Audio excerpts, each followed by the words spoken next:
প্রতীক বাতিলের দাবি জানিয়ে আসছে।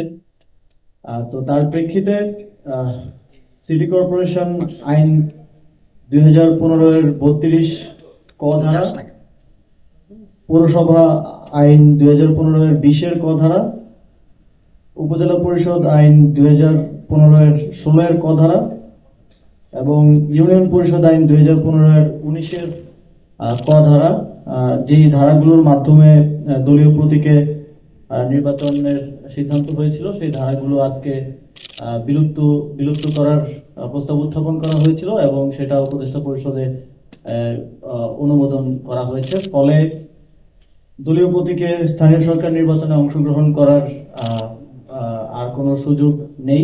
এখন থেকে ইন্ডিভিজুয়াল প্রতীকে স্থানীয় সরকার নির্বাচনগুলো হবে এবং প্রত্যেকটি ক্ষেত্রেই হবে, সেটা সিটি কর্পোরেশন, পৌরসভা,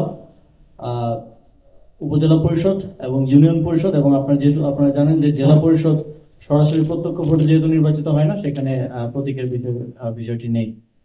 তো এক্ষেত্রে আমরা দেখেছি যে বিগত সময়ে এই যে সরকারি দলের মার্কা পাওয়ার যে একটা বিশেষ সুবিধা, কিংবা এই দলীয় প্রতীক বা এই জিনিসটাকে কেন্দ্র করে অনেক হানাহানি স্থানীয় সরকার নির্বাচনকে কেন্দ্র করা হয়েছে এবং অনেক জায়গায় মার্কার ভোটে অনেকে জিতে এসেছে কিংবা গায়ের জোরে জিতে এসেছে। এখন আমরা প্রত্যাশা করছি যে এর মাধ্যমে স্থানীয় সরকারে আমাদের একটা ইতিবাচক পরিবর্তন আসবে এবং স্থানীয় সরকার নির্বাচন যখনই হোক, যোগ্য প্রার্থীরা তাদের নিজেদের মেরিটের মাধ্যমে জিতে আসতে পারবে।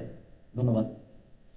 এরপর যুগ যাবৎ স্থানীয় সরকার নির্বাচন কিন্তু দলীয় মার্কাতে হতো না, ব্যক্তিগতভাবে প্রতিদ্বন্দ্বিতা হতো।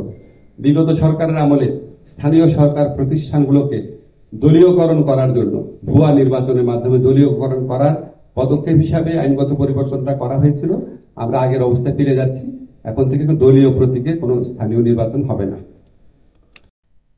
আপনারা জানেন চলমান সংস্কার, বৃহৎ যে সংস্কার কর্মসূচি, তার অংশ হিসেবেই এই সংস্কারটা হয়েছে এবং আমরা স্থানীয় সরকার বিভাগের প্রতি, স্থানীয় সরকার মন্ত্রণালয়ের প্রতি, কমিশনের যে বাকি প্রস্তাবগুলো আছে সেগুলো নিয়েও কাজ করছি। সে বিষয়েও আপনারা আপডেট পাবেন। আমরা সেগুলো সংস্কার বিষয়ে কাজ করছি।